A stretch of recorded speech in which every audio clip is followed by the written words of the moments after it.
everybody, it's your boy Saucy. In today's video, we'll be going over my team, specifically Brandon Roy. Is he worth the grind? For those of you just getting into my team or that haven't completed the Brandon Roy journey of grinding for him, is he a card worth it to grind out these last 5 days?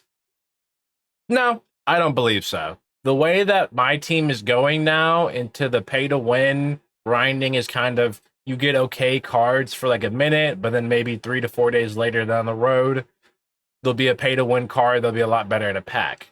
Brandon Roy was the exception because he was one of the only diamonds beginning of the season, but now towards the end of season 1, we're getting a lot of new diamond cards coming in.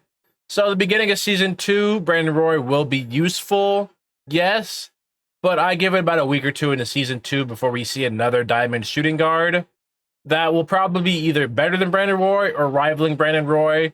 That'll be a lot easier to get to. So let's get into it. All right, so let's get into it.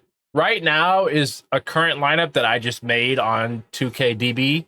The link is still in my bio if you don't know about the 2K database to look at cards, but let's get into it. All right, so all these cards, for the exception of a couple, I do not have on my team right now, but most of these cards you had to spend MT or VC to get, with the exception of DWADE, Draymond Green, Sean Marion, Chris Bosh, and Kyrie.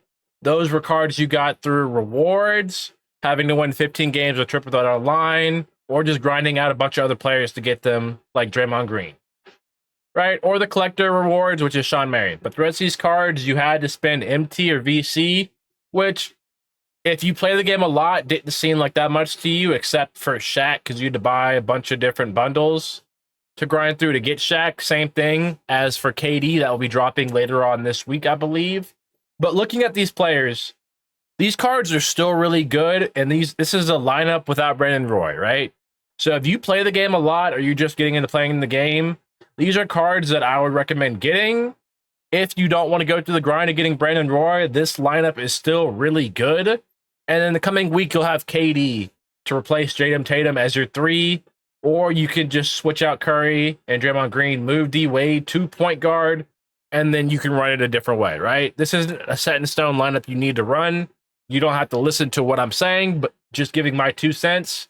If you don't have Brandon Roy, and you're like, oh my God, the season's almost over, I got to grind him out real quick, and you're not that good at the game at Unlimited, Triple Threat, Clutch Time, Online, if you're not good at online modes and you wanted Brandon Roy, I would say don't sweat it. There will be a better diamond card coming in season 2, and I don't think you'll be completely lost without Brandon Roy, because everybody's running Brandon Roy. Doesn't mean you need to have him, and these cards are still really good, and some of these cards are grindable to get, so don't sweat it if you don't have them. You'll still have a good experience in my team, even if you're not good at online. These are some really good cards to have, so that's what I would have to say about it. If you still want to try to grind for Brandon Roy, I would just say don't even try to worry about it and just play my team the way you want to play. All right, hope this video helped. Have a great day.